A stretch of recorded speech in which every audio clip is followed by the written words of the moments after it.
They call me Squirrel. What's going on here on the other side of Squirrel? You know, this week with the passing of Shane MacGowan from the Pogues, I thought it would be, appropriate to at least do a piece from them. And I did the Fairy Tale of New York back, I think, 2 years ago on Christmas. I remember it was blocked. It took a little while to get it released, but I was able to get it out. And I think I remember seeing the video, and I think in the description it said something like "better late than never" or something, because it had been held a little bit. But I was back looking at that video. I shared it on the community tab on this channel, and I shared it on the community tab of my other channel, which is the channel I had done it on originally, back when I heard the news of Shane's passing.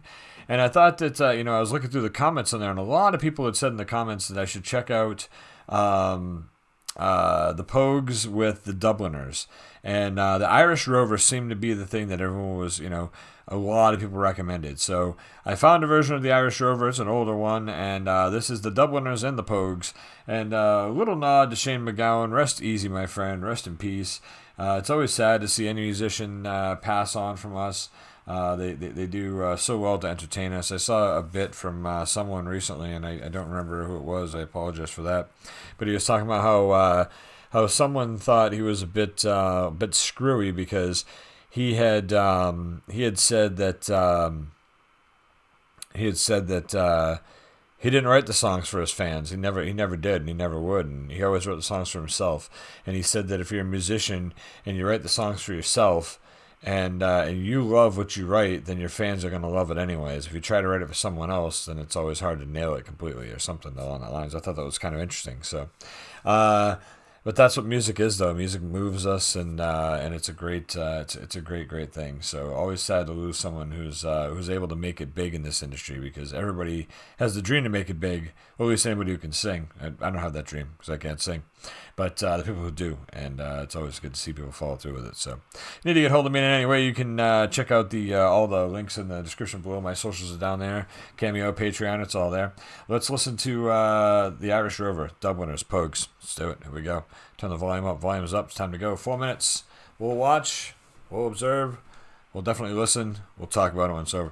Here we go.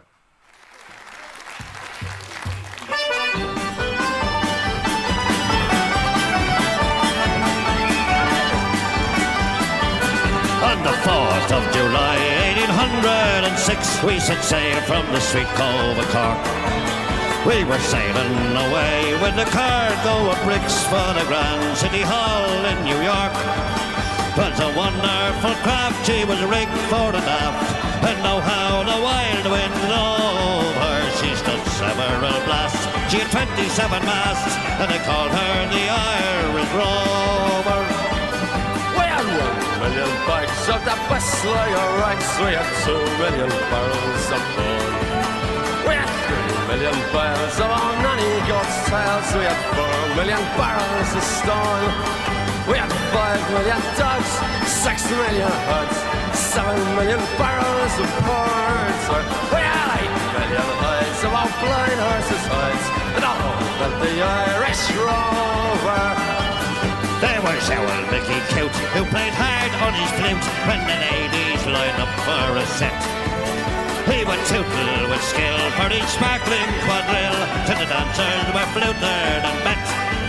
With his smart, witty talk, he was cock on the walk, and he rolled the Dave under and over. They all knew at a glance when he took up his stance, and he sailed in the Irish Rover.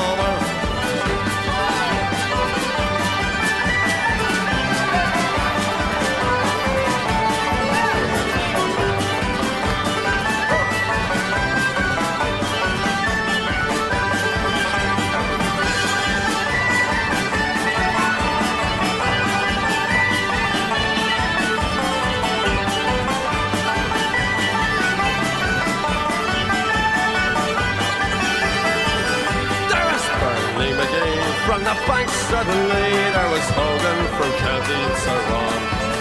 There was Johnny McGurk, who was scared stiff of work, and a man from Westmeath come along.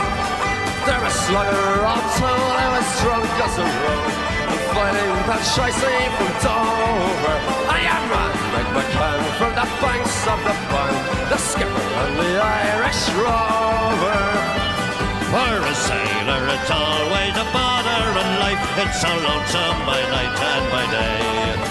Then he longs for the shore and a pretty young whore who will melt all his troubles away. All the noise and the rout, swilling, punching and stout, for him soon is done and over. Of the love of a maid, he is never afraid, but no son from the Irish Rover.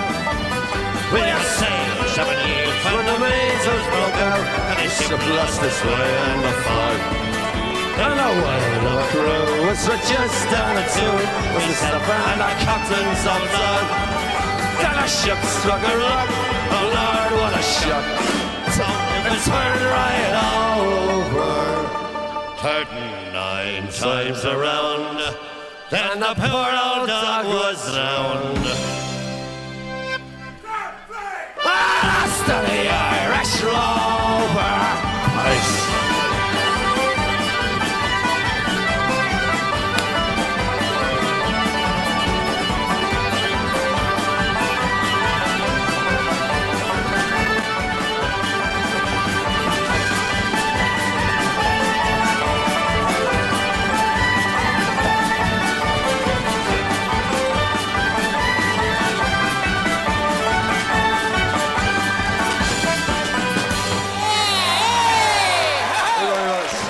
All right, that was awesome. So it was two. It was so I was like, I realized I was kind of like bouncing back and forth with how I was reacting to each side, and the reason being is that like two totally different styles there, right? So like you have the gentleman from the Dubliners, and then you had Shane from the Pogues, and it's two different styles, like that old school. So when I was living in Florida, there was a bar that opened up called McAllister's, and